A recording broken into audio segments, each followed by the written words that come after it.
Voilà, mesdames et messieurs, merci d'être en notre compagnie ce dimanche vraiment pluvieux. Oui, nous sommes d'ailleurs dans la saison des pluies, la période des pluies. Et puis après le duel, nous enchaînons avec l'hebdo des éditorialistes tout de suite.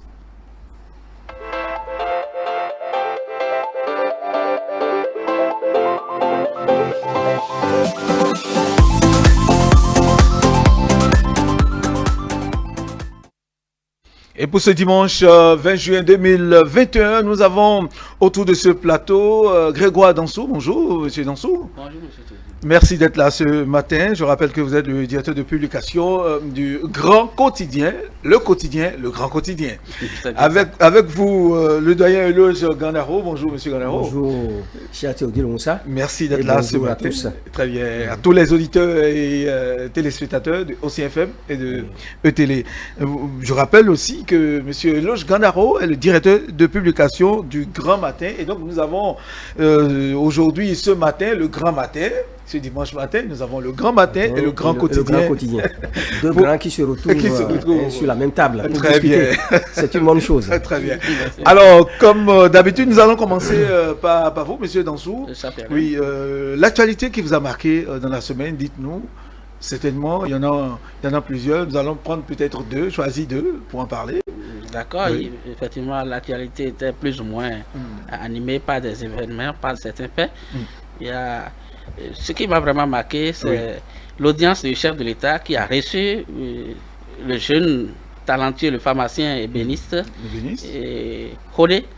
Ça m'a vraiment marqué. Et comme actualité, il y a les écureuils qui ont mis feu à l'espoir de tout un peuple. Très bien. Alors nous allons commencer d'abord par l'audience que le chef de l'État a accordée aux jeunes talents révélés. Ils sont d'ailleurs deux groupes que le chef de l'État a reçus. Il y a d'abord Joachim Khodé, l'ébéniste pharmacien, et puis les jeunes les promoteurs de Atingan. Voilà. Nous vous écoutons. Pourquoi avoir choisi ce sujet, monsieur Dansou?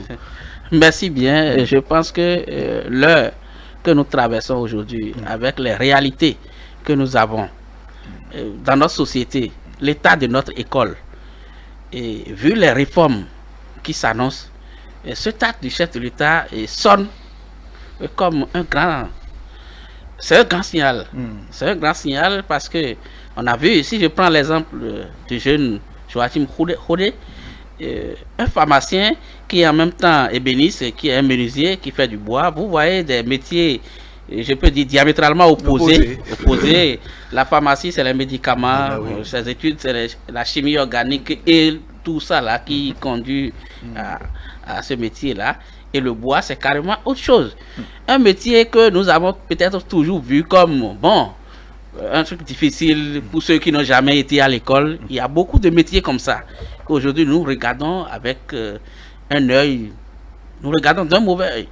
Mais aujourd'hui, avec cet exemple, nous voyons que ce qui nourrit son homme, ce qui peut nourrir l'homme et ce qui peut créer la richesse, c'est au-delà des cravates. Et c'est ça le chef de l'État a montré, parce qu'en faisant ça, le chef de l'État est en train d'inciter tous les jeunes à faire comme lui, ou bien à faire mieux que ceux-là qu'il est en train de recevoir.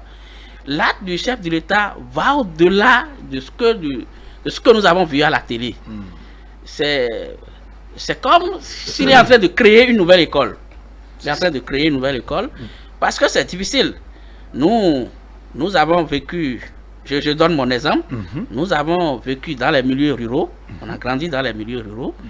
On voyait combien de fois il était difficile, les tâches, aller au champ, et faire la menuiserie, faire la mécanique, rester à la forge, tout ce qui est activité dans le monde rural, nous savons combien de fois c'est difficile. Et un enfant qu'on a envoyé à l'école, je l'ai suivi, vraiment j'ai suivi les explications, j'ai suivi le documentaire sur le jeune qui a dit, vous parlé de Khodé, qui a expliqué comment il en est arrivé, qui disait que quand il va à l'école, il revient à midi, il rejoint l'atelier de son oncle, qui était son tuteur, il revient, il reste là, il prépare la soirée, il repart à l'école pour l'après-midi, il revient le soir encore à 17h, il rejoint l'atelier. C'est pas facile ce qu'il est en train de raconter facilement là. Nous on a vécu ça. Parce que moi, j'ai fait un milieu, je profite pour dire bonne fête des pères à mon papa, il est toujours en vie, qui nous a formés comme ça. Très bien. Quand tu revenais de l'école à midi, c'est au champ que tu descendais. C'est ça. Pour voir comment il est en train de faire. C'est vrai que aujourd'hui, je ne suis pas devenu peut-être agriculteur, mais c'est cette manière de vivre qui nous a formés pour affronter les réalités de la vie. C'est ça. Et normalement, tout jeune, face aux réalités que nous avons aujourd'hui, face aux programmes d'école qui ne garantissent vraiment rien, et pour que nous fassions face aux réalités de la vie aujourd'hui, on doit reconstruire, on doit reformater l'école. On doit remettre en cause ce qui est fait. Certes, il y a des choses à conserver, il y a de bonnes choses qui s'enseignent. Mais le programme, il faut asseoir l'enseignement technique et professionnel surtout. Je pense que c'est ça, c'est là où le chef de l'État veut en venir. Déjà, vous allez voir, on a lancé des études pour construire des lycées, un peu partout. Sans lycée sur Voilà, l'ensemble du territoire national, oui. C'est la condition. C'est comme ça que nous pouvons entamer le développement. C'est ça. Si nous ne faisons pas ça, nous resterons dans ce que le chef de l'État a dit et les universités se sont fâchées quand il a dit que nous sommes dans un système de bavardage. C'est à ça qu'on nous a formés. Et si vous ne faites pas une reconversion, vous ne pouvez pas manger. Vous allez finir, vous allez croiser les bras à la maison, vous allez dire que vous avez un master, vous avez un doctorat, mais vous n'aurez rien. Vous n'aurez rien parce que vous ne pouvez pas répondre à la question qu'est-ce que tu sais faire. Tu vois quelqu'un dit j'ai un doctorat, j'ai un master aussi, mais qu'est-ce que tu peux me faire? Il va dire non, c'est la microbiologie, j'ai étudié. Tu peux faire quoi? Il va dire que c'est la linguistique qu'il a étudié. Mais bon, dans ce que tu as étudié là, qu'est-ce que tu peux faire? Qu'est-ce que tu peux fabriquer? Normalement, à mon entendement, ce que j'ai appris à l'école, quand on a un doctorat, une thèse recherche de solutions à un problème donné. Et quand tu as recherché de solutions à un problème, tu dois être utile. Forcément. Oui, le professeur Brice a dit que celui qui a un doctorat ne doit pas chômer. Et ça devrait être vrai. Puisque vous avez défendu une thèse, vous avez recherché des solutions à un problème donné, vous ne pouvez pas ne pas manger et vous ne pouvez pas ne pas donner à manger aux autres. Là, vous êtes un gâchis. Parce qu'au-delà de la scolarité que votre papa vous paie de tout ça là, l'État a investi sur vous pour que vous ayez ce niveau-là. Absolument. Et si, au finish, vous ne pouvez rien apporter à l'État, vous ne pouvez pas créer même une entreprise pour que l'État passe, vous harceler entre griffes, vous prendre les impôts. Si vous ne pouvez pas faire ça là, c'est que vous n'avez pas été utile. Et l'acte du chef de l'État a tout son sens. Et il faut voir à travers cet acte encore, le chef de l'État a dit, j'ai suivi à la télévision nationale un documentaire. Ça veut dire que ça montre en même temps que si chaque composant, si chaque élément qui constitue la société, chacun joue son rôle, chacun joue sa partition, j'allais dire, nous allons applaudir un jour pour dire que nous sommes dans un pays développé. L'ORTB, ça m'a montré que, ça a montré à tout le monde d'ailleurs que, ça veut dire que le rôle que le journaliste, ça a montré le rôle que le journaliste, celui qui a initié ce documentaire-là, il a joué un rôle. Ça veut dire que chaque acteur, je me dis, ça veut dire que le métier que je suis en train de pratiquer, nous sommes aussi utiles. Ça montre en même temps à celui, peut-être chez qui on est allé avant d'aller chez Rodé, c'est celui qu'on a rencontré dans ce qui, non, moi je n'aime pas me prononcer. On va voir que, voilà une occasion que j'ai ratée. Profitais de cette voilà. Donc ça montre l'importance de chaque maillon de la société. Et nous devons applaudir ça. Et moi, personnellement, j'invite le chef de l'État à multiplier des initiatives de genre. Il y a des gens, des plus talentueux encore dans le pays, des gens qui font des miracles, des merveilles. Il y a des gens qui font 5 boulots en même temps, 4 boulots.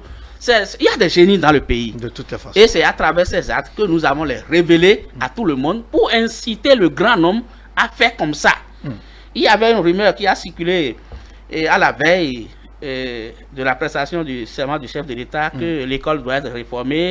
Et je ne sais pas si vous avez vu ça sur les réseaux sociaux et que désormais ce serait moitié théorie et dans l'après-midi, chaque apprenant ira apprendre un métier.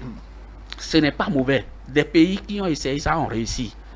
C'est ça. Si l'écolier qui va à l'école apprendre les mathématiques, au CI, au CP, au C1, il apprend le français, tout ça là. Si en plus de ça, il peut fréquenter un atelier de couture dans la soirée, de coiffure, ou bien d'esthétique, ou bien d'informatique, ou bien de tout cela, je pense que nous sommes en train de divorcer, de conjuguer au passé les difficultés que nous avons actuellement. Très bien. Monsieur Danso, merci pour ces explications. Monsieur Loge Gandaro, oui, c'est un sujet très intéressant. que M. Dansou a choisi, ça devrait retenir l'attention de tout le monde. C'est cela. D'accord? Nous venons très souvent parler politique. Mais à côté du politique, ça, c'est le social, le culturel, la culture, je crois que tout cela participe au développement. Donc c'est très important que nous parlions de ça. Parce que ce que je retiens d'abord dans un premier temps, le chef de l'État qui a reçu vraiment ce jeune pharmacien, ébéniste je crois. Oui. Je crois que c'est... Et les deux autres aussi, les jumeaux? Et les jumeaux du Hatinga? Les jumeaux également, oui. Voyez-vous. C'est très important parce que de plus en plus, il faut que, l'exemple du chef de l'État, beaucoup de dirigeants comprennent qu'il faut encourager les jeunes, il faut encourager l'initiative privée, il faut encourager la créativité. Beaucoup de pays se sont développés grâce à cela. Tu vas en Chine, aux États-Unis, ailleurs, dans d'autres pays. Je crois que tout est parti de là. C'est la base même du développement. Voyez-vous, il ne faut pas que nous laissons uniquement à l'école, aux études longues, comme on le dit, et pour enfin réclamer à corps et à cri l'emploi. Il faut encourager ceux qui prennent des initiatives.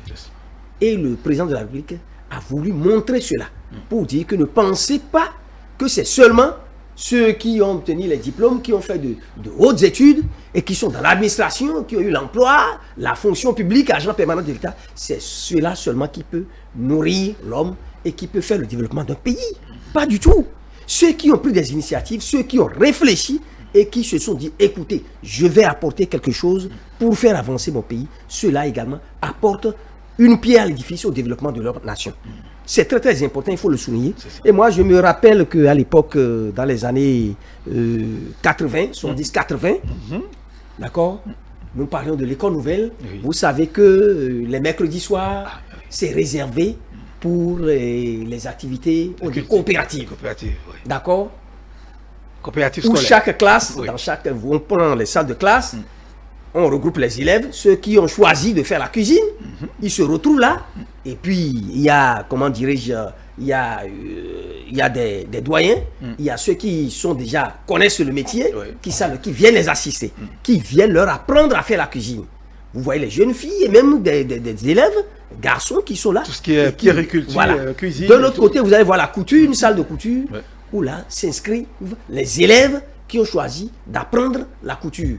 Vous voyez, non loin de l'école, dans la zone de Ologuedela, vous voyez les jardins, le maraîchage, et ainsi de suite. On plante la salade, les tomates, les carottes, et ainsi de suite. Et vous voyez les élèves qui prennent des parcelles et qui s'essayent à faire ça avec ceux qui sont habitués, ceux qui font le travail, ceux qui sont dans le domaine, qui les aident à le faire. Vous voyez d'un autre côté, ceux qui font le sport, vous voyez l'orchestre, chaque établissement a son groupe de musique.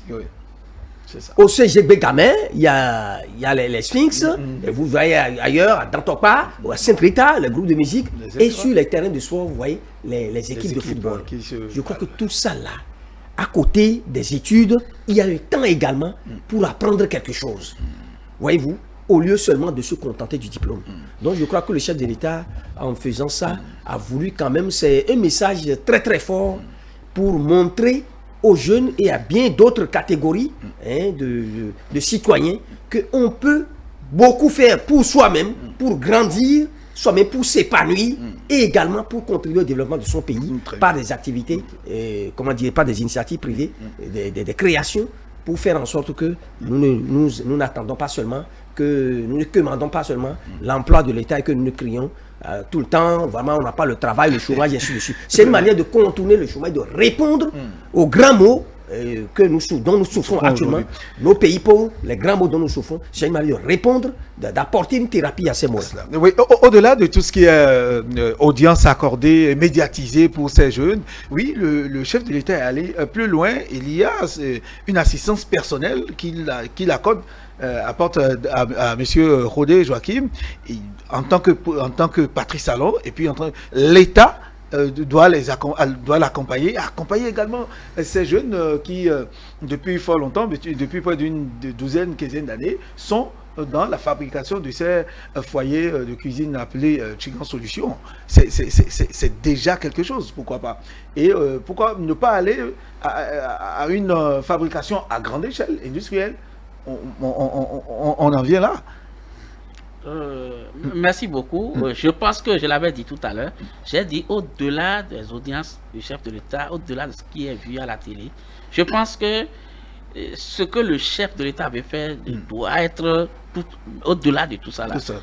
Et on parle souvent dans les reportages, nous avons vu le chef de l'État a promis des soutiens personnels. Oui. Au-delà de tout ça là, il doit avoir des programmes, on doit considérer ces jeunes inventeurs, innovateurs ou bien ces jeunes talents et comme des pilotes et les utiliser pour créer d'autres modèles. Et c'est comme ça que nous allons asseoir l'école de l'industrie, l'école de l'invention, l'école de ce que je peux faire. Et c'est comme si j'ai l'impression que le chef de l'État est en train de faire un sondage et pour les jours à venir. Il est en train de recevoir ces jeunes. C'est pourquoi j'ai dit d'aller au-delà, que dans le pays, il y en a plein. Au nord, au sud, au centre, partout dans le pays, il y a des exemples qu'il peut toujours voir. Donc c'est à nous, les faiseurs d'opinion, oui, et la presse d'une façon générale, de révéler, de faire notre travail pour révéler ces talents et qu'on les identifie et qu'on voit ce qu'on peut puiser chez chacun. Les génies, des astuces qu'on peut puiser chez eux. Absolument. Pour généraliser maintenant, pour qu'ils soient des je ne sais pas comment dire, les pionniers. J'ai parlé de pilotes pour des expériences et on pourra des faire à grande échelle. Évidemment, là nous aurons un pays peut-être où se développent des moyennes entreprises, des moyennes industries, c'est ce que je voulais dire, et que de là, nous n'allons plus créer le chômage. Peut-être un jour, quand l'État va désormais lancer des concours de recrutement dans la fonction publique, quand on va dire qu'on veut 100 postes, peut-être c'est 50 personnes qui vont postuler. Merci, monsieur. Voilà, donc ça relève de la responsabilité de nous tous. Oui. Je suis en train de penser aux communes, les nouveaux conseils communaux qui se sont installés, les conseillers, les maires qui devront faire l'effort de nous faire découvrir ces talents-là dans chacune de leurs communes. J'ai entendu il n'y a pas longtemps, au niveau de la mairie de Boycon, le maire de Boycon qui a organisé une grande rencontre pour les artistes, tous ceux qui sont dans le domaine de la culture, qui se sont retrouvés pour réfléchir avec les sages et les notables pour que ces talents-là, on puisse les faire connaître. Je crois que c'est des exemples que nous devons vraiment suivre. Dans toutes les communes, il faut que les maires, les conseillers puissent rechercher ces talents-là, voyez-vous, ces jeunes-là, ces citoyens qui ont de la matière à vendre, n'est-ce pas, à travers leurs réflexions, à travers ce qu'ils produisent, à travers ce qu'ils sortent comme innovation. Donc je crois que c'est un travail, ça relève de la responsabilité de nous tous, et ce n'est pas forcément de l'argent que le président Talon doit donner à ceux-là. Ce qu'il fait déjà, c'est important. Le fait de vous faire connaître, c'est une sorte de promotion, et tous ceux qui ont suivi, d'autres jeunes vont dire, ah écoutez, nous pouvons aussi arriver là. Très bien. C'est très important. Je voulais placer un mot. Oui. Je pense que l'échiquier politique actuel du pays est favorable au développement. Il n'y a plus de maires opposants. La mouvance a raflé tout. Je pense que nous devons profiter et nos autorités doivent profiter. Aujourd'hui, les maires, il ne faut plus se dire, bon, on est de l'opposition, on est de tout. Même s'il y en a dans l'opposition, on peut imiter ce que le chef de l'État est en train de faire au sommet, à la base. C'est ça. C'est-à-dire, comme le chef de l'État est en train de faire, eux-mêmes, les maires aussi, peuvent décider d'échanger avec les talents pour pouvoir identifier. Parce que si on lance un appel aujourd'hui pour dire, chaque commune nous propose 4 talents, on va faire fraude dedans. Vous avez dit. Voilà, très bien. Monsieur Gandarou, nous restons avec vous pour aborder votre sujet, le sujet qui vous a intéressé. D'abord, le premier. Oui, j'ai parlé du Hadj 2021. Hadj 2021. Voyez-vous, le gouvernement a sorti un communiqué. Très bien, le 14 juillet. Compte tenu de la limitation, c'est les autorités saoudiennes qui ont décidé ça, apporter une limitation à la participation des pèlerins au Hadj 2021 pour, vous savez très bien, raison de sécurité. La pandémie, Covid-19, nous sommes encore là, on n'a pas fini avec ça. Faut pas, je sais que chaque pays continue de se battre, c'est encore plus critique Et ça fait beaucoup plus réfléchir ailleurs, dans les pays d'Europe. Mais chez nous ici, nous ne sommes pas pour autant épargnés. C'est vrai qu'on ne compte pas les morts massivement. Ce n'est pas des millions qu'on compte ici dans nos pays comme ailleurs. Mais cela ne nous emmène pas, ne doit pas nous emmener à reculer. Nous devons chaque jour, n'est-ce pas, nous mettre dans la tête que la maladie est là, et n'est-ce pas, et suivre les consignes, les recommandations du gouvernement, respecter les gestes barrières en toutes circonstances. Et je crois que c'est ce souci qui a fait que le gouvernement a sorti un communiqué. Nous ne devons pas, c'est vrai, c'est une obligation religieuse. Chaque année, les musulmans vont là-bas à la Mecque, mais aujourd'hui, vu vraiment l'ampleur de ce mal-là, il est important que cette disposition-là, ces mesures-là soient prises. On doit le comprendre ainsi. Donc, c'est limité à, je crois, 60 000 pèlerins qui résident déjà, qu'ils soient étrangers sur le territoire, ou qu'ils soient de là. Je crois que c'est une mesure... Et qui 60 000 des pèlerins qui sont vaccinés. Ils ont précisé. Oui, c'est très important. Vaccinés. Donc, tout cela, c'est des mesures de sécurité.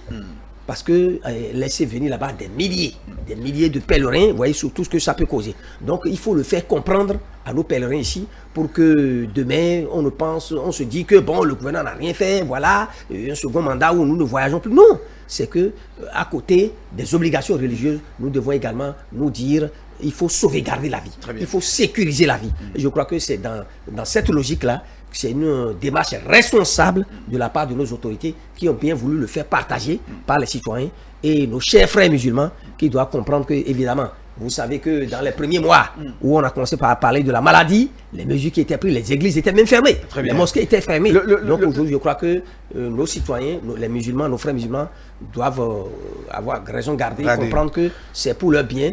Et c'est pour le bien de nous tous que ces mesures-là ont été prises. Ce communiqué est allé plus loin parce que, entre-temps, on avait appris que déjà ceux qui organisent ces pèlerinages ont commencé par collecter des frais de voyage, etc. auprès des pèlerins. Hein. Et puis, le gouvernement a tapé du poing sur la table. Ça fait partie des raisons pour lesquelles le gouvernement a sorti ce communiqué et abordé ces aspects-là, M. Donsou. Merci bien. Je pense que dans le premier communiqué même déjà, on sentait l'odeur de la participation ou non, parce que le gouvernement a dit que les autorités saoudiennes ne nous ont pas encore communiqué de l'effectivité du Hajj cette année ou bien de la participation ou non des pays. C'est ça qui est arrivé, c'est comme s'ils voyaient ça venir. C'est ça. Bon, il y a une expression chez moi qui dit que si c'est le monde qui partage, tu prends ta part, il n'y a pas à réclamer. C'est Dieu qui en a décidé ainsi. On sait que le Hajj, c'est un truc important pour le musulman dans la vie de l'islam et dans la vie du musulman, c'est très très important. Et lui dit ça, il ne prend pas ça très bien. Mais comme on le dit, à situation exceptionnelle, mesure exceptionnelle, c'est ce qui s'est passé. Et je pense que le gouvernement béninois a été proactif dans son rôle. Parce qu'il y a des structures qui, dans l'organisation du Hajj, essaient d'organiser des gens, on leur prend même de l'argent pour dire on va vous faire suivre dans des démarcheurs ou bien un truc comme ça. Et au finish, il y a des gens qui se sentent grugés, des gens qui ont pris beaucoup d'argent, des millions à des moments donnés, et qui disparaissent. Mais quand le gouvernement a vu ça, il a dit mais faites attention, ne donnez pas votre argent à quelqu'un pour qu'au finish, que ce soit des crises à gérer. Nous avons géré des crises comme ça dans le pays, et c'est pourquoi le gouvernement est sur le qui-vive. On dit bravo au gouvernement qui a joué sa partition. Et nous disons aux musulmans que Dieu, et ils le savent mieux que quiconque, que Dieu est dans le cœur et qu'en invoquant lui-même, il sait ce qui se passe. Et nous ne comprenons pas. C'est un jour que nous sommes levés, on a commencé par parler de Covid.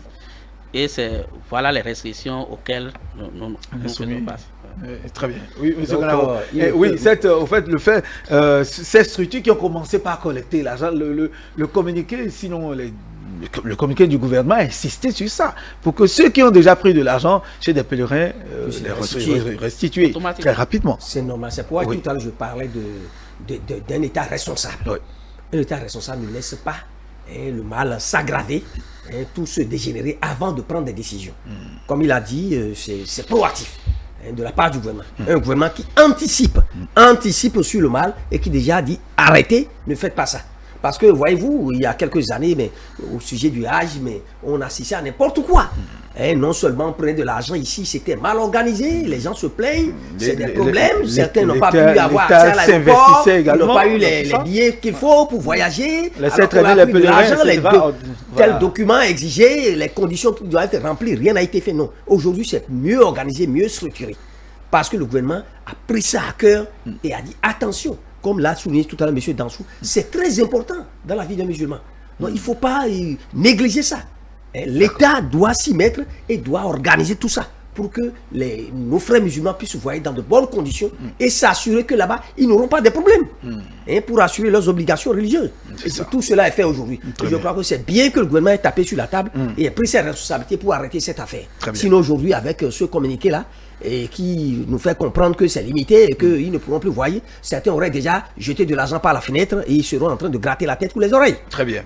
Merci monsieur Gandaro. Nous allons poursuivre. Restez toujours avec vous pour aborder le second sujet qui vous a intéressé, l'actualité de la semaine qui vous a intéressé. Oui, tout à fait. Les inondations. Les inondations, ça a commencé et vous voyez, c'est toujours difficile. Voilà. Quand nous, bon, c'est vrai, on parle d'inondations à Cotonou, mais c'est encore plus criant ailleurs. Vous allez à Grand Popo, vous allez à Guézin, vous allez à Ouida, il y a certaines localités où vraiment c'est la débandade. Oui. Je dis débandade, vous voyez les conditions difficiles dans lesquelles les gens vivent. Il faut rappeler que c'est suite à la fermeture de l'embouchure. N'est-ce pas? Voyez-vous, donc c'est difficile et je crois que l'État a pris ses responsabilités. Nous avons vu le ministre de l'Intérieur et de la Sécurité publique, nous avons vu le ministre des Affaires sociales qui sont allés leur porter assistance. C'est la première des choses. Bon, d'autres diront, il faut aller loin et envisager des solutions durables. Je crois que ça se fait. Aujourd'hui, c'est un phénomène, bon, ce n'est pas seulement le Bénin qui vit ça, même l'érosion côtière et tout ça là, même il y a plusieurs décennies, nous vivons ça. C'est difficile et qui nécessite des investissements massifs. C'est des milliards qu'il faut investir dans le secteur. Donc, je crois qu'un effort est en train d'être fait aujourd'hui. Les autres gouvernements aussi ont fait des efforts, mais le phénomène persiste. Ça persiste. Et je crois que c'est bien, nous devons saluer ça. Mais au-delà de l'assistance, les vivres, les médicaments, les moustiquaires, il faut que le gouvernement poursuive, n'est-ce pas, ses actions dans ce sens-là pour envisager une thérapie plus efficace et plus durable. Très bien. Oui, monsieur Dansou, votre avis sur la question, parce que là, les travaux, pour ce qu'on a appris, les travaux sont en train d'être effectués pour déboucher d'abord, pour éviter l'inondation. Les travaux sont en train d'être faits de l'autre côté de l'embouchure du Roi pour qu'une solution soit trouvée, éviter les inondations auxquelles on assiste ces derniers jours. Merci beaucoup. Je n'en sais pas beaucoup sur ce qui se fait et pour solutionner ce problème-là. Mais face aux catastrophes naturelles, à des moments donnés, nous n'avons pas beaucoup de marge de manœuvre. Et surtout, on est en train de parler de la mer, on est en train de parler des fleuves, et on est en saison pluvieuse. Face à l'inondation, je pense que c'est vraiment sérieux.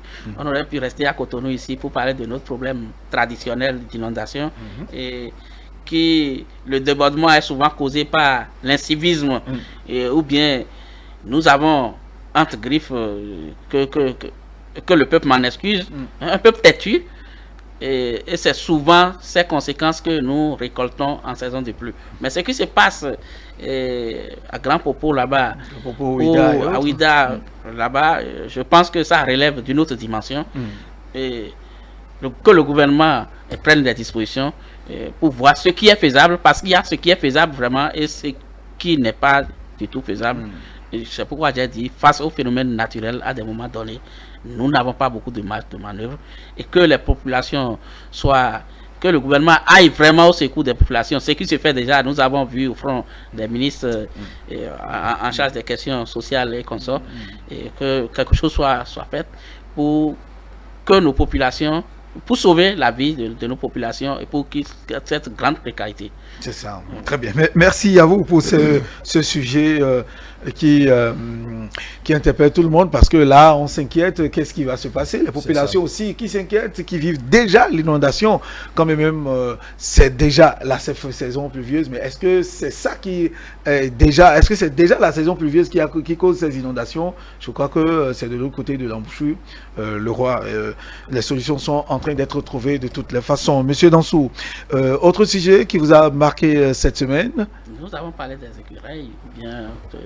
Nous allons parler des écureuils. Allez-y, oui, nous écoutons les écureuils qui sont éliminés. Le Bénin est donc éliminé de la CAN Cameroun 2022. C'est vrai que je ne suis pas un fan du sport, du foot surtout, je ne le suis pas. Vous n'avez jamais touché au curon quand vous étiez petit, de l'autre côté de... C'est une... J'allais dire que vous êtes en train de me provoquer, je suis obligé de répondre parce que c'est bizarrement mes souvenirs d'enfance. Oui. Et quand on m'inscrivait à l'école, j'ai la chance ou bien la malchance de commencer l'école le même jour que ma grand-sœur. Et l'autre qui avait l'âge de commencer l'école, moi pas trop, mais quand même on a forcé. Puis j'étais avec elle. On était tout le temps ensemble. Si tu joues au ballon à l'école, à la maison, on te tape. Si tu joues au ballon, puisqu'elle va dire, si j'étais seul, j'allais le faire, que ça va passer inaperçu. Mais quand tu le fais à la maison, elle dit que mon ballon au pont. Tu ne dois même pas regarder le ballon. Oui, bon, parce que c'est l'éducation qu'on nous donne, qu'on nous a donnée. Et ça a sémé dans ma tête qu'on ne regarde pas le ballon, on ne touche pas au ballon. Et c'est resté jusqu'à c'est resté jusqu'à présent. Je ne m'intéresse pas du tout au ballon. Mais quand c'est évoquer, parler du football aujourd'hui. Face à un enjeu national, on est obligé de voir la chose. On m'a dit que l'équipe de mon pays, les écureuils, il y a un enjeu. On devait jouer notre dernière chance pour la qualification aux coupes, sinon à la CAN 2022. Bon, on était tous préparés avec tout ce qu'il y a eu comme magie. Ils sont d'abord allés en Sierra Leone. On ne pouvait pas, avec tout ce qu'il y a eu comme manigance, bon, qu'ils m'en excusent, ils sont revenus à la maison, on a reporté, ils sont allés au front, et voilà, c'est vraiment, je ne sais pas s'il faut appeler ça erreur, mais vraiment, ils ont foutu en l'air, j'ai dit, qu'ils ont mis le feu à l'espoir de tout un peuple, parce que le peuple aspirait la victoire ou rien, tout le monde était concentré, on priait pour eux, et ce que chacun pouvait faire de son côté, il le faisait. Mais hélas, c'est ce qui est arrivé. C'est ce qui est arrivé selon vous. Quelle analyse faites-vous de cette défaite, de cette élimination? Nous n'allons plus pas parler, on ne parlera pas de défaite, mais d'une élimination, puisqu'on ne sera pas au Cameroun 2022. Je suis en train d'apprendre que le comité technique et les dirigeants du sport, du football, sont en train de prendre des dispositions pour se réorganiser, parce que quand nous échouons, à chaque fois, il faut voir là où il y a problème. Si c'est qu'il faut réorganiser nos équipes. Nous suivons à des moments donnés. C'est vrai que j'ai dit que je ne suis pas fan de foot, mais quelquefois, nous voyons des gens jouer, ne serait-ce qu'à la télé. Oui. Nous voyons des équipes. À des moments donnés, vous allez voir que le football, c'est comme les mathématiques. Et quand on place des pions là où il faut, ça marche.